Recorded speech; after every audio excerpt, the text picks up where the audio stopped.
हमारे साथ इस समय आम आदमी पार्टी के सीनियर नेता अनुराग ढांडा जी बने हुए हैं। आइए एक बार बातचीत कर लेते हैं। सर, क्या कुछ कहना चाहेंगे? विधानसभा की तारीखों का ऐलान हो चुका है।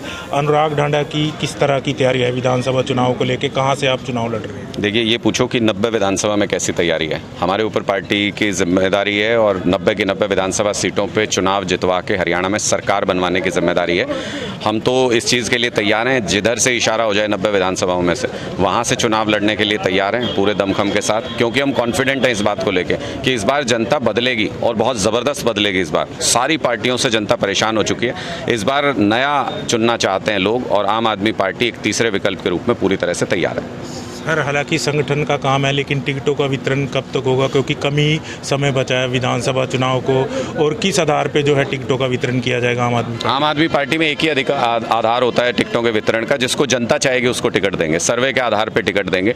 और मैं इस बारे में भी कॉन्फिडेंट हूँ कि बहुत जल्दी टिकटों का अनाउंसमेंट हम करने जा रहे हैं। एक तरीके से फाइनल फेज में स्क्रूटनी चल रही है अभी, और बहुत जल्दी टिकटों का अनाउंसमेंट करेंगे। इंतजार थोड़ा सा ये कर रहे हैं कि 23 तारीख को अरविंद जी बाहर आ जाएं शायद, तो अरविंद जी अगर बाहर आ जाएंगे तो बहुत जोर शोर के साथ कैंपेन को लॉन्च करेंगे और टिकटों का अनाउंसमेंट भी जल्दी करेंगे। कांग्रेस के नेता कह रहे हैं मुकाबला प्रदेश में इस समय बीजेपी और कांग्रेस का है, उसको किस तरह देखते हैं आप? तो वो तो कहेंगे ही, उनका तो काम है।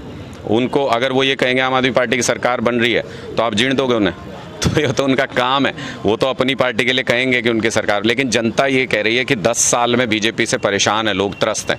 लेकिन ये भी तो पूछ रहे हैं कि 10 साल पहले उनको हटाया क्यों था? क्योंकि उनसे परेशान थे।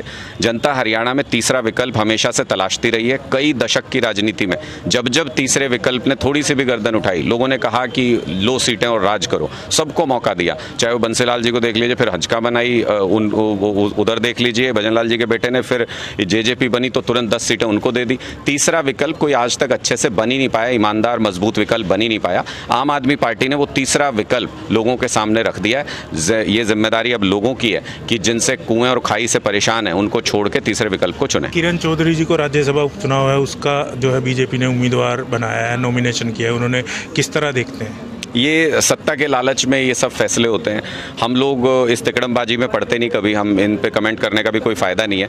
हम लोग तो जनता के बीच जाते हैं, जनता से मैंडेट मांगते हैं और पूरे बहुमत की सरकार बनाते हैं। इस बार हरियाणा में पूरे बहुमत की सरकार बनने जा रही है, हरियाणा के अंदर आम आदमी पार्टी की। हम इस बारे में पूरी तरह से कॉन्फिडेंट हैं। लोगों से अगर आप पूछोगे तो लोग कहेंगे नहीं बताएंगे, अभी क्या करेंगे बताएंगे। अगर उनको किसी पार्टी को तय कर चुके होते कि उनको कांग्रेस या बीजेपी को देना है तो वो बताते कि हम कांग्रेस या बीजेपी को वोट दे रहे हैं। लोग इस वक्त ये कह रहे हैं कि हम तीसरे मोर्चे की तरफ, तीसरे विकल्प की तरफ, आम आदमी पार्टी की तरफ देख रहे हैं। झाड़ू चलेगी पूरे हरियाणा में बहुत जोर से। सवाल सर, क्या कुछ कहना चाहेंगे? कांग्रेस पार्टी अलग अलग यात्राएं निकाल रही है, किस तरह देखते हैं? क्या कुछ कहना चाहेंगे? निकालने दो ना यार, मैदान में तो रहने दो किसी को, चुनाव तो चलने दो। जीतना तो आम आदमी को ही है।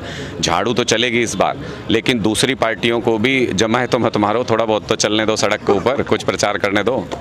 तो ये थे हमारे साथ आम आदमी पार्टी के सीनियर नेता अनुराग ढांडा जी। उन्होंने तमाम विषयों पर हरियाणा तक से खास बातचीत की।